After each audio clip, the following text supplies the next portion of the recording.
Vamos lá, galera. Essa questão aí fala de uma descoberta de uma nova variante de carbono. Vamos ao texto, então. Você já deve ter ouvido falar de grafeno, um material descoberto em 2003 que promete revolucionar a indústria de materiais em muitas áreas. É uma folha de átomos de carbono 1 milhão de vezes mais fino do que uma folha de papel e muito mais leve. Uma folha de 1 metro quadrado pesa apenas 0,77 gramas. Então guarda isso, ó. Uma folha pesa 0,77 gramas, como ela é feita de carbono, 0,77 gramas de carbono. Ele promete revolucionar as indústrias de materiais de construção, roupas, óculos e outros campos. A maioria das formas de carbono é feita de blocos de construção hexagonais, por vezes intercaladas com pentágonos. O pentagrafeno seria um alótropo do carbono bidimensional, original composto exclusivamente por pentágonos. Uma vez fabricado, ele abrirá um ramo totalmente novo para a ciência do carbono, já que o carbono bidimensional feito completamente de pentágonos era totalmente desconhecido até agora, comentou Xuan Zhang, dono da síntese do pentagrafeno. A resistência mecânica do material pode deter aplicações especialmente interessantes no ramo da eletrônica, biomedicina, nanotecnologia e muitos mais, afirmam os pesquisadores. Um material utilizará 10 folhas de 1 metro quadrado para a produção. Sendo assim, a quantidade de átomos de carbono presente é aproximadamente igual a...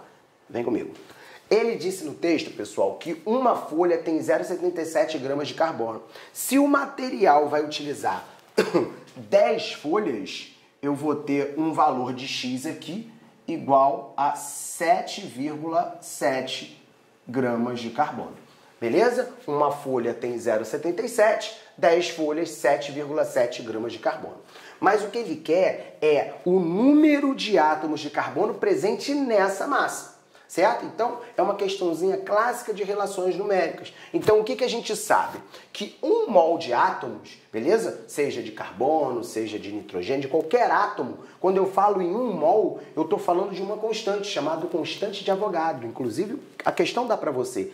Essa constante de Avogadro vale 6 vezes 10 a 23. Então, todas as vezes, guarda isso no teu coração, todas as vezes que alguém falar em mol, ele está falando de uma quantidade equivalente a 6 vezes 10 a 23. De que, Xande? De qualquer coisa, certo? Um mol pode ser um mol de qualquer coisa, de caneta, de lápis, de átomos, de molécula, né? Porque às vezes a gente tem a ideia de que falou em mol, está se referindo a moléculas. Não, mol pode ser inclusive de moléculas, pode ser de átomo, pode ser de íons, de qualquer coisa. Só você guardar para você o seguinte: falou em mol, está falando em 6 vezes 10 a 23 de alguma coisa. Então, se eu falo que eu tenho 1 mol, a certeza é que eu tenho 6 vezes 10 a 23. De quê? Eu vou ter que dizer. É um mol de átomos? É um mol de moléculas? É um mol de íons? Aí ele vai falar, tá? Então, vem comigo. 1 mol de átomos, 1 mol de átomos de carbono. Eu estou dizendo o que é, não estou? Beleza? Então, 1 mol de átomos tem 6 vezes 10 a 23 átomos de quê? De carbono. Certo? Porque eu estou falando que são átomos de carbono. Porque se fosse átomos de nitrogênio, seria 6 vezes 10 a 23 átomos de nitrogênio. Se eu estivesse falando 1 mol de moléculas de água, seria 6 vezes 10 a 23 moléculas de água. Tá? Então, se eu estou falando do carbono e estou falando de 1 mol, tem 6 vezes 10 a 23 e ele deu isso. Pesa 12 gramas. Então, todas as vezes que eu conseguir reunir 6 vezes 10 a 23 átomos de carbono, essa quantidade de átomos vai pesar 12 gramas. Tá? O que o cara quer? Ele quer a quantidade em mol, beleza? Ele quer a quantidade em átomos, né? Quantos átomos vão ter, para essa massa de 7,7. Então, é fácil. 6 vezes 10 a 23 átomos equivale, 6 a 10 a 23 átomos de carbono equivale a 12 gramas. O que ele quer é o número de átomos equivalente a esta massa que você calculou de 10 folhas desse material, certo? Então, 6 vezes 10 a 23 átomos de carbono pesam 12 gramas, quanto vai ter de carbono em 7,7 gramas, tá certo?